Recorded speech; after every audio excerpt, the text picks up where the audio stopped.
परम पिता परमात्मा सर्व सृष्टि रचनहार कुल मालिक कबीर देव कबीर प्रभु अल्लाह कबीर अल्लाह अकबीर हक्का कबीर गॉड कबीर, ये वही परमेश्वर है जिसने सर्व ब्रह्मांडों की रचना की और जिसने सर्व जगत की उत्पत्ति की। ये वही परमात्मा है जो आज से लगभग 600 वर्ष पूर्व बनारस में भारतवर्ष की पवित्र भूमि पर एक शिशु रूप धारण करके सन 1398 संवत 1455 में एक कमल के फूल पर लहर तारा तालाब में शिशु रूप धारण करके प्रकट हुए थे और उस लीला में शरीर में जब वो बड़े हुए तो जुलाहे का कार्य करते थे, जिस कारण से वो धानक जाति से धानक जुलाहा कहलाए। वो परमात्मा हम सभी पुण्यात्माओं के, सभी आत्माओं के, चाहे आज कोई चींटी बना है, हाथी बना है, पशु पक्षी, जल के जीव जंतु बने हैं, राजा बना है, देव बने हैं, महादेव बने हैं, ब्रह्मा विष्णु महेश बने हैं, इन सभी आत्माओं के वो कुल मालिक हैं, वह हमारे परम पिता हैं।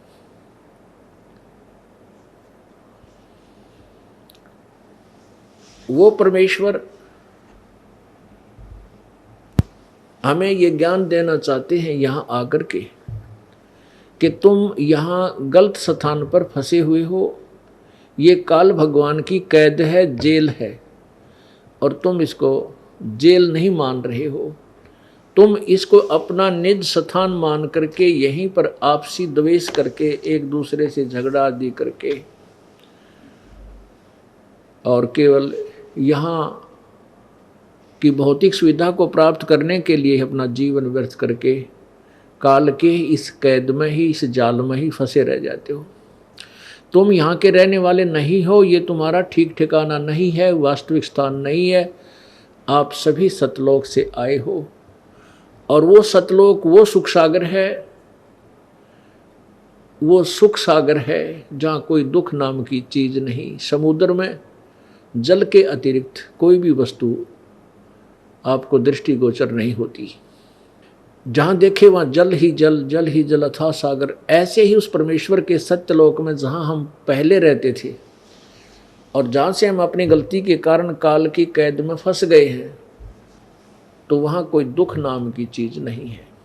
इसलिए उसको बेगमपुर भी कहते हैं, उसे सुख का सागर कहते हैं। वो सुख सागर की परिभाषा कैसे बताई जाती है कि उस लोक में जाने के बाद हम कितने सुखी हो जाएंगे। शंखों लहर मेहर की उपज, कहर नहीं जा कोई, दास गरीब अचल अविनाशी, सुख का सागर सोई। शंखों लहर मेहर की उपजे और कहर नहीं जा कोई। अपनात्मा कभी कभी किसी दिन विशेष को एक कुछ समय आत्मा में एक ऐसी हिलोर उठती है, ऐसे शुद्ध विचार उत्पन्न हो जाते हैं कि कोई भी हमें बुरा नजर नहीं आता, किसी के प्रति द्वेष नहीं होता, शत्रु के प्रति भी द्वेष नहीं रहता, सब अपने से लगते हैं। वो सब के ऊपर जो मेहर और फिर जो आत्मा को आनंद था उसमें, उसको मेहर की लहर कहते हैं। और वो अक्षीणिक होती है, कुछ सेकंड की होती है, फिर वो बनाए से भी नहीं बन पाती, कितनी चेष्टा कर ले। उस मेहर की लहर के चले जाने के उपरांत वही कहर की लहर प्रारंभ हो जाती है। पता नहीं क्या क्या हमारे ऊपर टेंशन बनी हुई है, मानसिक परेशानियां, वो ऐसे कर देगा, मैं उसको ऐसे कर दूंगा, वो घाटा पड़ गया है, ऐसे हो गया, वैसे हो गया, बच्चा फेल हो गया, लड़की ब्याही थी, अनबन चल रही है, बटेऊ यानी दामाद शराब पीता है, बेटी को तंग करता है, यानी ना जाने कितने प्रकार के कहर इस आत्मा पर टूट जाते हैं। तो परमात्मा हमें ये बताना चाहते हैं कि तुम यहाँ काल के जाल में फंसे, अब इस कांटेदार झाड़ियाँ के जंगल में हम उलझ गए तो कांटे तो लगेंगे ही लगेंगे। ये स्थान है ही नहीं जिसको हम बगीचा मान कर आए थे। हाँ, जब हम उस बाग बगीचे में चले जाएंगे वहाँ कांटे नहीं, छाया, शीतल हवा, शीतल छाया, ठंडी हवा, खाने को फलदार वृक्ष वहाँ मिलेंगे उस बाग में जाने से। हम बाग के स्थान पर हम कांटेदार झाड़ियों में फंसे हुए हैं। हमारे परमात्मा हमें रास्ता दिखाने आए हैं कि तुम इस बबूल के बन से, इस किक्कर के बन से निकल कर बाग में चलो, वहाँ तुम्हें हर सुविधा होगी। तो क्या बताते हैं कि शंखों लहर मिहिर की उपजे, आत्मा गद गद रहती है, कोई द्वेष नहीं, वहाँ कोई भाई बंटवारा नहीं, किसी चीज़ का अभाव नहीं, फिर राग ना द्वेष बने। अपने आत्मा आप यहाँ आते हो इस सतलोक आश्रम बरवाला में, आप यहाँ 1 दिन रुकते हो, 2 दिन रुकते हो, 4 दिन रुकते हो या 2 घंटे रुकते हो, आपको यहाँ किसी प्रकार का कोई किसी से द्वेष नहीं, ना किसी से राग बनता। क्यों नहीं बनता? क्योंकि यहाँ सबको समांतर वस्तु उपलब्ध है। एक जैसे मैट पर बैठना है, एक जैसा भोजन भंडारा सब बहन भाइयों को एक जैसा वितरित होता है, सबको एक जैसी सुविधाएं हैं और उपलब्ध हैं। तो यहाँ राग द्वेष किस लिए बनेगा? और यहाँ भी राग द्वेष बनाता है तो वो भक्त नहीं है, बालक बुद्धि है उसकी। तो ऐसे ही सतलोक में जाने के बाद किसी चीज़ की, आप यहाँ आगे आपने ना तो दाल लेने की चिंता, ना सब्जी के रेट पूछने की चिंता, ना दूध की, ना दही की, सारी चीज़ उपलब्ध आपको ऑलरेडी मिलती है। तो आप यहाँ एक रिहर्सल समझो उस परम पिता के सच्चे लोक की, ये एक सैंपल समझो, ये एक जो है देसी भाषा में नमूना है ये उसका। और वास्तविक वहाँ पर क्या सुख होगा? यहाँ तो गर्मी भी लग जाती है, चलो बेसिक पंखे वगैरह ला दें, कूलर भी प्रबंध कर दे, फिर भी गर्मी महसूस हो जाएगी, लेकिन वो आपसी जो राग द्वेष चिंता वो कति ख़त्म हो जाती है। और वहाँ सच्चे दरबार में जाने के बाद कोई किसी प्रकार का आपको मानसिक टेंशन नहीं रहता, कोई परेशानी नहीं रहती, किसी चीज़ का अभाव नहीं, सदा बाहर बाग है वहाँ पर। हम वहाँ पर साकार हैं, मनुष्य सदृश है, हमारा नूर का एक तत्व से बना हुआ शरीर है, हम कभी वृद्ध नहीं होते वहाँ पर। और जो हमारा वहाँ परिवार होगा कभी मृत्यु को प्राप्त नहीं होता। पुण्यात्माओं, हम यहाँ कितने दुखी हैं, किसी की टांग कट रही है, किसी की आँखें से नहीं दिखता, अंधा हो गया, किसी को कोई परेशानी, किसी को कोई परेशानी। और फिर भी यदि हम यहाँ मरे नहीं और हमारा परिवार ना मरे, हम इन कष्टों को फिर भी सहन कर लें, हम इसे ढीठ हो लिए, इन दुखों को हम सहन करने के आदी हो गए, ये दुख भी और फिर मृत्यु भी, या डबल दंड मिला, हमें डबल दंड मिल रहा है। तो पुण्यात्माओं, सतलोक में जाने के बाद यहाँ तो मृत्यु होगी ही होगी, ये तो डेफिनेट है, यहाँ तो आप रह नहीं सकते, चाहे यार कितने सतर्क रह लो और कितने यहाँ पर जो है ना चिपक लो इनका अपनी संपत्ति और संतान का, नहीं रह सकते। तो यहाँ से जाना है, तो जाना ही है तो क्यों ना ऐसे स्थान पर जाऊँ फिर कभी मृत्यु ना हो, दोबारा ये ब्रह्म मट्टी फेर ना हो, तो उसकी तैयारी भी कर लें। अपने संसारिक कार्य करते करते उस प्रभु को भी याद रखें। उसको कैसे याद रखना है, उसकी विधि क्या है, वो हमें प्रॉपरली नहीं मिली, वास्तविक नहीं मिली, जिस कारण से ऋषि मुनि महात्मा भक्तजन श्रद्धालु साधना भी करते रहे, अपने शरीर को समर्पण भी कर दिया, हजारों वर्ष बैठे रहे, दिमक चढ़ गई, लेकिन मालिक प्राप्ति के लिए उन्होंने प्रयत्न छोड़ा नहीं। लेकिन उनकी वे ऑफ वर्शिप, उनकी पूजा की विधि परमात्मा पाने की नहीं थी, क्योंकि वो शास्त्र विधि त्याग कर मनमाना आचरण था जिससे कोई लाभ होने वाला नहीं था। जैसे प्रमाण के लिए पवित्र श्रीमद् भगवद गीता अध्याय नंबर 16 के श्लोक नंबर 23 में कहा है कि शास्त्र विधि को त्याग कर जो मनमाना आचरण, अपनी मनमानी पूजाएं साधनाएं करता है, उसको न तो कोई सुख होता है और न उसकी कोई गति होती है, और न ही उसको किसी प्रकार का कोई, न उसका मोक्ष होता है, न उसका कार्य सिद्ध होता है, और न ही उसकी गति होती है, कोई सुख नहीं होता। अर्थात यूजलेस, कति व्यर्थ। तो उस साधना के करने का क्या लाभ जिस जो कति व्यर्थ है। तो हमने परमात्मा पाने के लिए वही साधना करनी होगी जो वास्तविक है। तो परमात्मा क्या बताते हैं, उस सत्य साधना को करके शास्त्र विधि अनुसार पूजा साधना करके आप सतलोक चलिए। अब यहां से तो आपने जाना पड़ेगा, और वहां जाने के लिए साधना इतनी सिंपल है, इतनी साधारण है।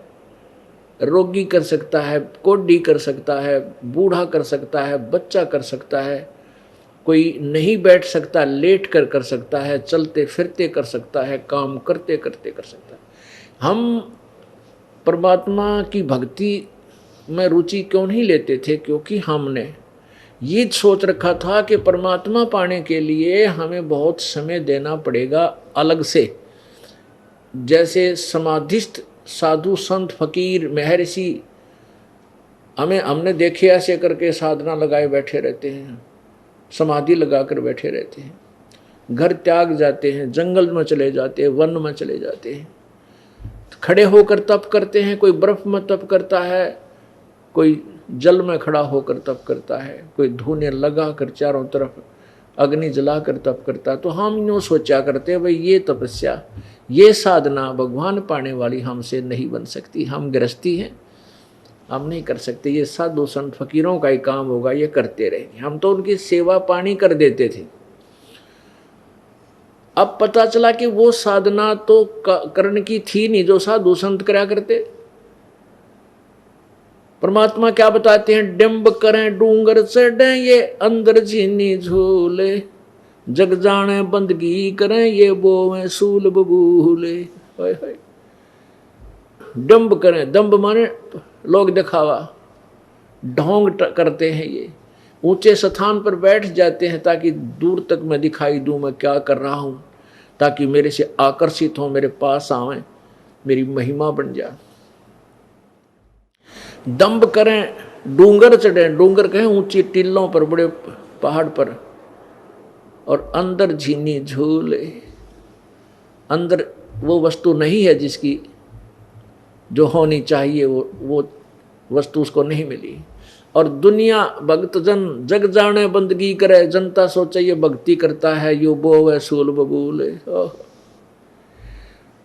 शास्त्र विरुद्ध साधना करके इंसान तप से क्या बनता है, राजा बनता है, और राजा बन करके वो फिर कोरे अन्याय करता है, पाप करता है, बहुत जो है पाप इकट्ठे कर लेता है।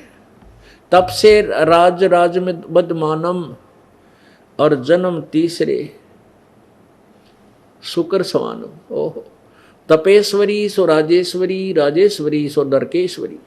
जो जितना अधिक तप कर रहा है उसने उतना ही अधिक समय तक उसको राज्य प्राप्त होगा, और उतने ही अधिक समय तक फिर वो नरक में रहेगा। जो अधिक समय राज्य करेगा उतना ही अधिक समय उसका नरक का बनेगा। पुण्यात्माओं, ये परमात्मा की वाणी है, विधान है, उन्हीं के द्वारा बताया हुआ। ये असत्य नहीं हो सकता। हम ना माने वो हमारी अपनी सूझबूझ है, अपनी सोच है। अब जैसे कोई कानून को नहीं मानता है, ना माने, लेकिन जिस दिन वो कानून के चक्कर में आएगा उस दिन पता लग जाएगा ये कानून जो खंड कर दिया जब तक वो कानून नहीं तोड़ रहा है और वैसे कह रहा है, जिस दिन तोड़ देगा उस दिन कानून का पता लग जाएगा। ऐसे ही जो परमात्मा की गलत साधनाएं कर रहे हैं, ये बाद में बहुत पश्चाताप करते हैं, बहुत रोते हैं, फिर कुछ नहीं बन पाता। उसमें परमात्मा कहते हैं, आछे दिन पाछे गए और गुरु से किया ना हेत, अब पछतावा के करे चिड़िया चुगी खेत। तो अब समय है, मानो शरीर है, आप में बुद्धि दी है परमात्मा ने, आप जी इस दास के द्वारा दिए गए विचारों को सदग्रंथों से मेल कर सकते हैं। और जो सदग्रंथों में लिखा वो सत्य है। किसी ने दंत कथा बना करके अपनी सोच की कोई पुस्तक सदग्रंथों का नाम लेकर के उस लिखी हुई है और वो सदग्रंथों से नहीं मिलती है, तो वो साधना त्यागने योग्य है, उसको त्यागना पड़ेगा। जैसे पवित्र श्रीमद् भगवत गीता अध्याय नंबर 16 के श्लोक 24 में कहा है कि अर्जुन, जो कर्तव्य कर्म और अकर्तव्य कर्म, जो भक्ति मार्ग के करने योग्य साधनाएं हैं, कर्म हैं, क्रिया हैं, और न करने वाली है, वो भी सदग्रंथों से ही तू मेल कर, किसी की दंत कथा पर विश्वास मत कर। तो पुण्यात्माओं, अब हम शिक्षित हैं, सदग्रंथ अपने पास है, और जैसा भी उन संस्कृत के ज्ञाताओं ने ज्ञान था, उन्होंने कुछ अनुवाद भी कर रखा है। अब उस अनुवाद के उनके द्वारा किए हुए अनुवाद में बहुत ढेर सारी त्रुटियां भी हैं, उसके पश्चात भी सच्चाई ऊपर है। क्योंकि कहते हैं चोर चुरावे तुंबड़ी और गड्ढे पानी में, वो गड्ढे हुआ ऊपर आवे न, सच्चाई छनी ना। अब तुम्बा होता है एक घिया का, देखिए वो गोल गोल, उससे बड़ा होता है एक पेठे जितना, सीताफल जितना एक तुम्बा एक फल होता है, वो अंदर से थोथा हो जाता है। और उसको कहते हैं किसी ने किसी की तुंबड़ी चुरा ली, वह तुम्बा, और उसको पानी में छुपाने लग गया, नीचे गाड़ का आवा जमीन में, और वो ऊपर आवे इतना वह साथ ही ऊपर आ जावे, वह नीचे नहीं रुक पा रही, पानी में छुपाने की चेष्टा कर रहा उसको, और उसका स्वभाव है वो फ्लोटिंग है, वो पानी में नीचे नहीं रह सकती। ऐसे ही कहते हैं इन अज्ञानी ऋषियों, संतों, गुरुओं ने सदग्रंथों में लिखे हुए सत्य को अपनी अनजान सोच के आधार से घुमा फिराकर उसको खराब करना चाहा, मिटाना चाहा, छुपाना चाहा, लेकिन फिर भी वो छुपा नहीं सके। कितने अक्षरों को गलत अनुवाद करें, कहीं ना कहीं उन्होंने सच्चाई को लिखना पड़ा। तो ऐसे ही परमात्मा कहते हैं, चोर चुराई तुंबड़ी, वो चोर थे जिन्होंने सदग्रंथों का ज्ञान नहीं था और विद्वान पा के गया अपने आप को मैं ऋषि को वहाँ थे, गुरु को कहलाते थे, वो परमात्मा के चोर थे। तो उन्होंने तुंबड़ी यानी सत्य ज्ञान को दबाने की चेष्टा की, लेकिन वो छुप नहीं पाई, ऊपर आ गई। तो इसलिए लिखा है कि गीता जी अध्याय नंबर 16 के श्लोक 24 में कि इससे तेरे लिए कर्तव्य और अकर्तव्य के निर्णय के लिए भी सदग्रंथ ही प्रमाण है और नहीं। तो पुण्यात्माओं,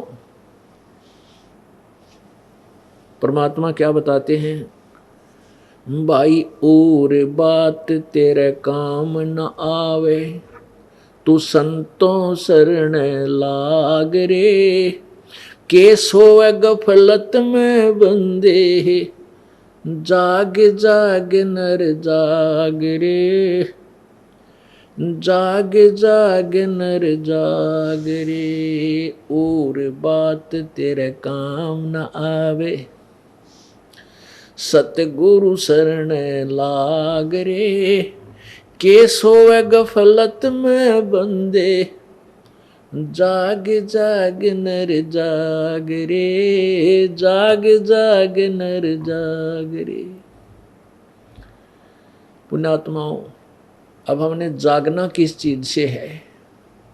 हम अज्ञान अंधेरे में और मोह ममता की नींद में सोए पड़े हैं। हम इस झूठे सुख को सुख मान रहे हैं। परमात्मा कहते हैं, झूठे सुख को सुख कहे, ये मान रहा मन मोदे, ये सकल चबीना काल का, भाई कुछ मुख में कुछ गोदे। ओह, पवित्र गीता जी अध्याय नंबर 11 के श्लोक नंबर 32 में गीता ज्ञान दाता ये ब्रह्म, काल रूपी ब्रह्म श्री कृष्ण जी के शरीर में प्रेतवत प्रवेश करके, प्रेत की तरह, और कह रहा कि अर्जुन मैं काल हूं, मैं काल हूं, कालय अस्मि, और मैं सबका नाश करने के लिए परवर्त हुआ हूं। पुण्यात्मा, एक तो यही बात विचारनी है कि श्री कृष्ण काल नहीं थे। यदि श्री कृष्ण काल होते तो पहले भी कभी कहते मैं काल हूं, या उसके बाद कभी कहा हुआ, गीता जी के ज्ञान के बाद कभी कहा हो मैं काल हूं? नहीं, वो तो एक सतोगुण अच्छी आत्मा विष्णु अवतार थे, वो काल नहीं थे। काल तो वो है जो इस 21 ब्रह्मांड का भगवान है, मालिक है, स्वामी है, जिसको सर्वब्रह्म कहते हैं। सर्वब्रह्म, क्षरब्रह्म, हम उसको क्षरब्रह्म कह दें अपने लोकल लैंग्वेज में। और ज्योत स्वरूपी निरंजन भी इसी का नाम है, काल का। इस काल को श्राप लगा हुआ है, साप लगा है 1 लाख मानव शरीरधारी स्त्री पुरुष के शरीर, सूक्ष्म शरीर से गंध निकाल के तपस्या पर भून के उस गंध को खाता है। इस प्रकार यो 1 लाख मानव शरीरधारी प्राणियों को नित्य आहार करता है।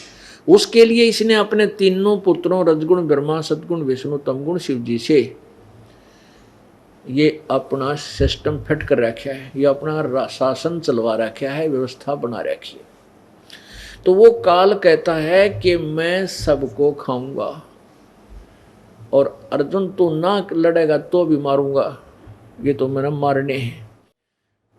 अपने आत्मा विचार करो,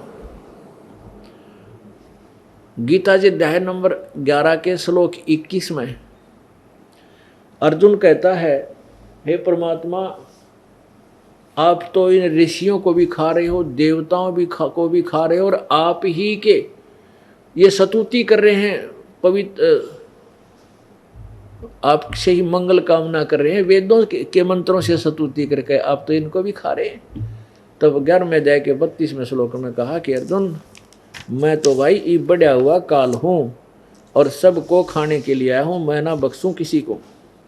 अब पुण्यात्मा ये चीज़ देखनी, परमात्मा कबीर देव जी यही कहना चाहते हैं, परमात्मा कबीर जी यही समझाना चाहते हैं कि भाई तुम इस काल के जाल में फंसे हो और तुम इसको परमात्मा मान बैठे।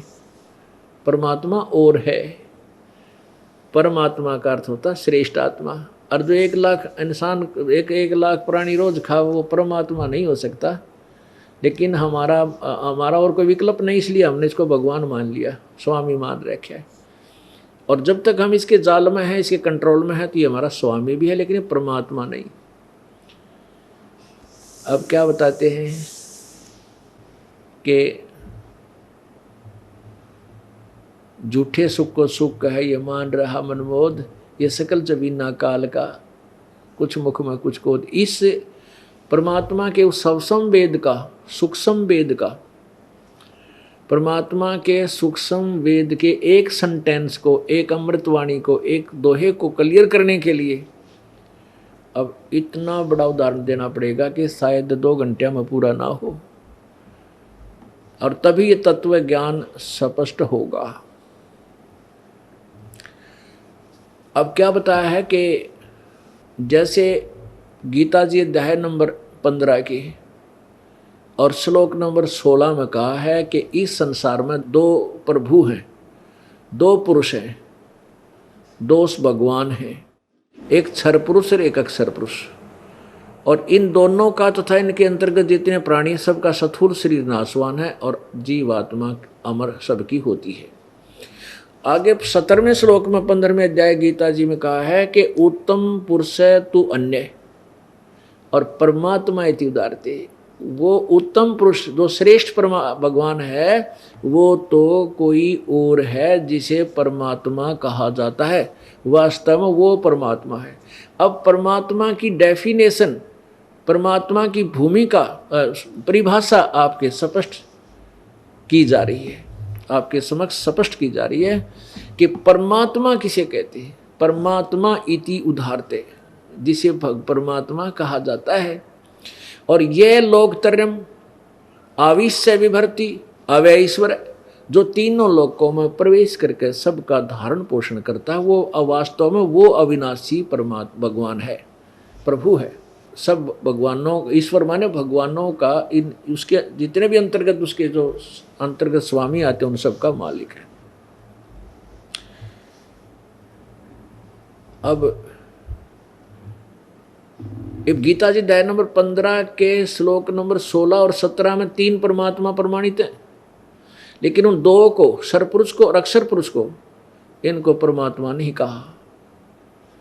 अब 3 भगवान हैं, 3 स्वामी, 3 प्रभु हैं, लेकिन तीसरे को जो उत्तम पुरुषत्व अन्य, जो ऊपर दो ऊपर वर्णित, दोनों से अलग है, भिन्न है, वो पुरुष यानी वो प्रभु और है, जिसको परमात्मा कहा जाता है। अब परमात्मा किसे कहते हैं? अब यहां आना, अब जैसे कसाई बकरे पालता है, अब उसने बहुत बड़ा एक चरागाह बना रखी होती है अपने बकरे और बकरियों के लिए, और उन बकरे बकरियों को मेल फीमेल वहाँ रखता है जो अपने उन तीनों गुणों से प्रभावित होकर, जो श्री रजगुण ब्रह्मा जी से निकल रहा है और सतगुण विष्णु जी से और तमगुण शिव जी के आधार पर, वो सभी जीव वहाँ उन्हीं आधार से अपने संतान संपत्ति मोह ममता, बच्चों में एक ममता, एक दूसरे से राग द्वेष, खेचम खेचा, टकरम टकरा, वो तमोगुण से, तो वो उस सब उसके अंदर ऐसे रहते हैं।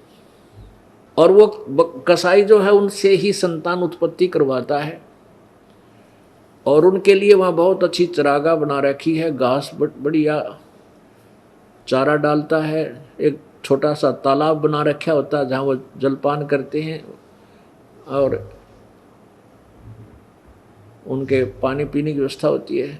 तो वो बकरे और बकरियां उस कसाई को इन सुविधाओं के उपलब्ध कराने के कारण अपना मालिक मान रहे हैं, अपना भगवान मान रहे हैं। और वो जब आते हैं, वो कसाई वहाँ आता है बकरों में, तो बकरे उसके पास पहुँच जाते हैं, प्यार देना चाहते हैं, उसे ऐसे ऊपर ने पैर करके उसे अपना जो ना प्यार जताते हैं। और वो ऐसे हाथ लगा कर देखता है, वो बकरे सोचे वो तुम्हें प्यार करता है, और वो चाटते हैं उसके हाथ को प्यार से। और वो कसाई देख रहा है यो कितने किलो का हो गया, वो ये देखता है यो मांस कितना हो गया, इसमें कितने का बिकेगा। अब पुण्यात्माओं, यहाँ ये काल जो है, ये ब्रह्म क्षर पुरुष, ये इसका प्रथम रूप तो पुरुष जैसा है, जो भगवान के सदिक है, परमात्मा नजर आवे, लेकिन इसका परम रूप काल है। अब परम रूप काल क्यों कर है? वह सही असली काल, परम माने श्रेष्ठ रूप था इसका, काल है, सबको खाता, किसी को नहीं बख्शता।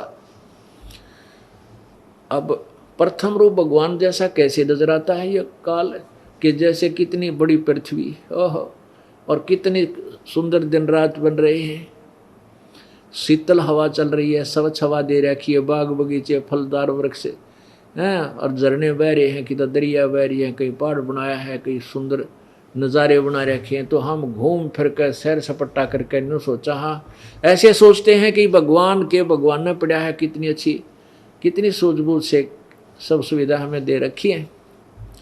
लेकिन हम जीव हैं, हम भूल जाते हैं कि उसका बेटा मर गया, उसकी बेटी मर गई, उसका एक्सीडेंट हो गया, 3 प्राणी एक परिवार के मर गए, उस क्षेत्र में फ्लड आ गया और वहाँ पर इतने डूब गए, 50 मर गए, एक जगह भूकंप आ गया, 1 लाख मर गए। तो यूँ क्या हो रहा है? क्या भगवान ऐसे काम किया करता है? तो या इतनी बुद्धि हमारी काम नहीं करती, फिर ये भगवान है तो इसे जुल्म क्यों हो रहे हमारे ऊपर? अब ऋषि महर्षियों के पास जाते थे, वो कहते हैं तुम्हारे कर्म का दंड है, ये तो भोगना ही पड़ता, जन्म मृत्यु तो यहाँ बनी ही रहेगी। बिल्कुल ठीक है, जब तक आप इस काल लोक में रहोगे जन्म मृत्यु आपकी सदा रहेगी, लेकिन एक ऐसा स्थान भी है जहाँ पर जन्म मृत्यु कभी नहीं होती, उसको हम भूल गए।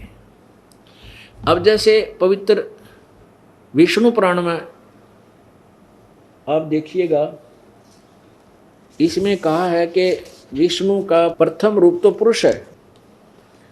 अब देखिएगा, पवित्र विष्णु पुराण क्लियर करेगी कि भगवान विष्णु जो है इसका ये यानी महाविष्णु, इसको ये ऋषि जन पाराशर जी जो इसके विष्णु पुराण के वक्ता हैं, ये तत्व ज्ञान से अपरिचित होने के कारण विष्णु कभी तो उस काल को महाविष्णु बोल रहे हैं, कहीं विष्णु बोल रहे हैं, कहीं काल बोल रहे हैं, कहीं परब्रह्म बोल रहे हैं और कहीं ब्रह्म बोल रहे हैं। कहते हैं सतगुरु बिन काहुन पाया ज्ञाना, जो थो था बुस छड़े मूड किसाना।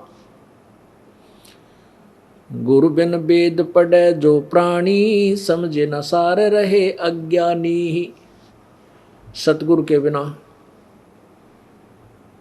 जो वेदों को पढ़ते हैं वो सार नहीं समझ सके, अज्ञानी रह गए। और सतगुरु के बिना जो किसी को भी तत्व ज्ञान नहीं मिला, क्योंकि तत्व ज्ञान के अभाव से वो ऐसे थे जैसे कोई धान निकालने के बाद उसका भूस रह जाता है, और उस भूस को जैसे धान निकालते हैं, धान को कैसे निकालते हैं कि उसके पौधे को पकड़ कर एक बंडल सा बना कर पूड़ी सी, और उसको ऐसे झाड़ते हैं, मारते हैं, कूटते हैं, तो उसमें से धान जो निकल जाते हैं वो भूस अलग हो जाता है, धान किसान उठाकर ले जाता है। और कोई जिसे ने भांग भूंग पी रखी और वो नकल करे उस फिर भूस धान निकाले हुए भूस को, थोथे भूस को, और ऐसे ही प्रयत्न कर रहा है, वही क्रिया कर रहा है, तो वो अज्ञानी है। तो परमात्मा कहते हैं जिनको तत्व ज्ञान नहीं था वो मेहनत प्रयत्न बहुत किया करते, साधु संत बने दिखाई दे थे, बहुत मेहनत करते थे, हजारों लाखों वर्ष भी उन्होंने तपस्याएं की, 100 वर्ष की, लेकिन सतगुरु के बिना उनको कोई ज्ञान नहीं हुआ। वो थोथा भूस कूटा करते, वो थोथा भूस कूटते थे। तो ऐसे ये ऋषिजन थे, सारे तत्व ज्ञान से अपरिचित थे, टोटली कंप्लीटली। ये सत्कर मान लेना, क्योंकि अभी तक हम इनको बड़े महापुरुष विद्वान और वेदों के तत्व ज्ञाता समझते थे, जिस कारण से आज ये बातें एक बार खटकती हैं, लेकिन कति खटक खत्म कर देगा ये दास। आपको प्रमाण दिखा दिखा के सच्चाई सामने आएगी। अब देखिएगा श्री विष्णु पुराण, ये देखिएगा श्री विष्णु पुराण गीता प्रेस गोरखपुर से प्रकाशित है। इसके कौन है प्रकाशक ये भी दिखाते हैं।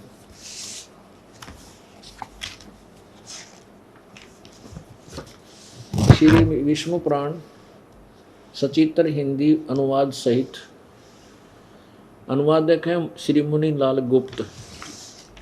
और ये कहाँ से प्रकाशित है? प्रकाशक एवं मुद्रक हैं गीता प्रेस गोरखपुर, गोविंद भवन कार्यालय कोलकाता का संस्थान। इसके अध्याय नंबर 2 प्रथम अंश और अध्याय नंबर 2 श्री विष्णु पुराण प्रश्न नंबर 4 पे, यहाँ आइए नीचे। अब पाराशर जी कह रहे हैं कि हे द्विज, किसी को ज्ञान देते हुए, परब्रह्म का प्रथम रूप पुरुष है, अव्यक्त और व्यक्त उसके अन्य रूप हैं, तथा काल उसका परम रूप है। ये परब्रह्म का प्रथम रूप, ये परब्रह्म किसे कहते हैं? ये काल को न समझ करके इसको कहीं ब्रह्म कहते हैं, कहीं परब्रह्म कहते हैं, कहीं विष्णु कहते हैं, कहीं महाविष्णु कहते हैं। अब ये समझिए कि हे द्विज, परब्रह्म का प्रथम रूप पुरुष यानी भगवान जैसा है, अव्यक्त और व्यक्त उसके अन्य रूप हैं, तथा काल उसका परम रूप है। असली तो काल रूप है और श्रेष्ठ रूप तो उसका काल है। और ये फिर देखिए 5 पृष्ठ पे, हे मैत्रेय, प्रलय काल में प्रधान यानी प्रकृति को प्रधान भी कहते हैं। ये गीता में काम आओगा 4 अध्याय के न 14वें अध्याय में 3, 4, 5 श्लोक में, कि प्रधान यानी प्रकृति दुर्गा के साम्य अवस्था में स्थित हो जाने से, यानी ये दुर्गा काल से अलग हो जाती है। उसमें ये भिन्न भिन्न रहते हैं, यानी पुरुष के प्रकृति से पृथक हो जाने से पर विष्णु भगवान का काल रूप परिवर्त होता है। इसे सिद्ध है कि ये विष्णु भी उस काल को ही कहते हैं, और ये उनको उन परब्रह्म परमात्मा भी उसी को, ये नीचे भी है उन पर मन परमात्मा सूर्य भूतेश्वर, पता नहीं के लिख रखे, आगे देखो। और यहाँ पर देखिएगा उसी का अर्थ प्रकरण है, हे द्विज, परब्रह्म का प्रथम रूप पुरुष है, अव्यक्त और व्यक्त उसके अन्य रूप हैं, तथा काल उसका परम रूप है। तो ये गीता ज्ञान कौन दे रहा था? ये काल दे रहा था, महाविष्णु भी इसी को कहते हैं, और महा ब्रह्मा का भी रूप यही धारण कर लेता है, और कभी कहीं महाशिव कहलाता है। ये सदा शिव भी ये काल ही कहलाता है। अब जो प्रसंग चल रहा है, यहाँ जो सुविधाएं हम देखते हैं, इससे तो लगता है कि ये भगवान न पड़ा है, यानी बहुत ही अच्छा भगवान स्वामी हमारा, लेकिन इसका परम रूप तो काल है। वास्तव में इसने अपने स्वार्थवश, अपने पेट उदर पूर्ति के लिए हमें यहाँ पर भ्रमित करके रखा हुआ है, और सभी प्राणियों को मिसगाइड करके रखना इसकी मजबूरी होगी।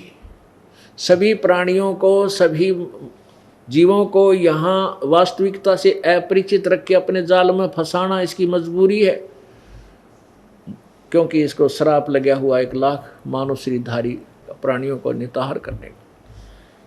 तो पुण्यात्माओं, जो प्रसंग चल रहा था कि झूठे सुख को सुख कहे, ये मान रया मन मोदे, ये सकल चबीना काल का, कुछ मुख में कुछ गोदे। अब गीता जी अध्याय नंबर 15 के श्लोक नंबर 16 और 17 में स्पष्ट हो गया कि क्षर पुरुष तो यू काल है, अक्षर पुरुष ये परब्रह्म है, और ये काल ब्रह्म जो है ये किस ब्रह्मांड का मालिक है, और ये अक्षर पुरुष अर्थात परब्रह्म ये 7 शंख ब्रह्मांड का स्वामी है। और ये तीसरे नंबर का जो उत्तम पुरुष तो अन्य परमात्मा इति उदाहरते, उत्तम पुरुष वास्तव में श्रेष्ठ भगवान तो कोई और ही है, जो परमात्मा कहलाता है। परमात्मा की परिभाषा आपके समक्ष रखी है कि वो परमात्मा है। कैसा है? शंखों लहर मेहर की उपजें कहर नहीं जा कोई, दास गरीब अचल अविनाशी सुख का सागर सोई। जहाँ शंखों लहर मेहर की उपजे, कोई दुख नहीं, कोई कष्ट नहीं किसी प्रकार का, वो है वास्तव में परमात्मा। वो भगवान है जो तीनों लोकों में प्रवेश करके सबका धारण पोषण करता है। वो मूल जड़, पूरे संसार की जो जड़ है, मुख्य भगवान समझो, वो परम परमात्मा, वो उत्तम पुरुष, वही सबका पालन पोषण कर रहा है, सबको वही दे रहा है। वो कौन है? वो 15वें अध्याय के प्रथम मंत्र से लेकर और चौथे तक उसका विवरण है। गीता जी अध्याय नंबर 15 के श्लोक नंबर 1 से 4 में स्पष्ट किया है। ऊपर को जड़, मूल रूप परमात्मा, परम अक्षर ब्रह्म है। वो तीसरे नंबर का जो उत्तम पुरुष जिस कोई और है, वो जड़ है। और नीचे को तीनों गुण रूपी शाखा हैं, रजगुण ब्रह्मा, सतगुण विष्णु, तमगुण शिव जी, और ये पात रूप संसार।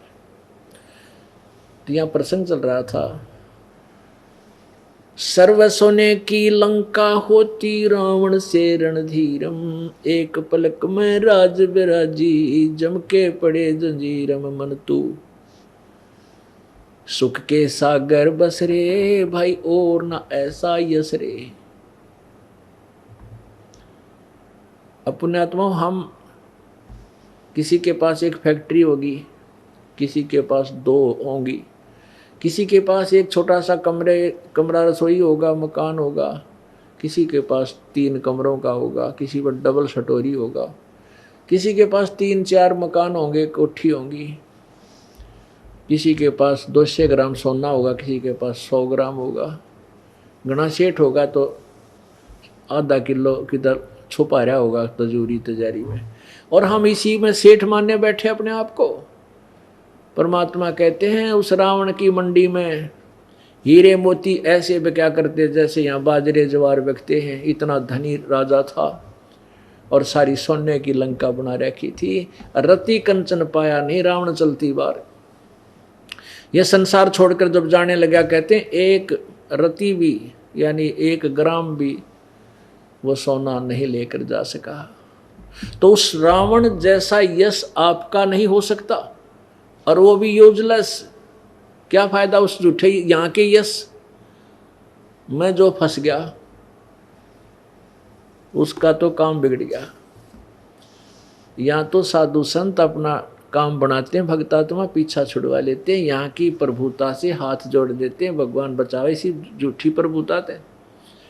अब पीछे आपने एक मार्मिक घटना सुनी होगी अखबार समाचार पत्रों में।